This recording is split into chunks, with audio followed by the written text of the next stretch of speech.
কত কথা কইতাম রে দুইজন বৈশাখ পুকুর পাড়ে, সেই সব কথা পড়লে মনে চোখের পানি ঝরে বন্ধু রে।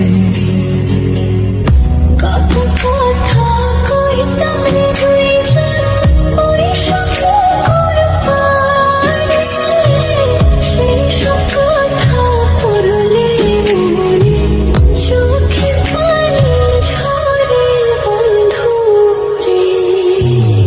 কি অপরাধ পাইয়া রে বন্ধু ছাইয়া গেলা ওরে, তোমার লাইগা পরাণ কান্দে মন বসে না ঘরে বন্ধু রে। কত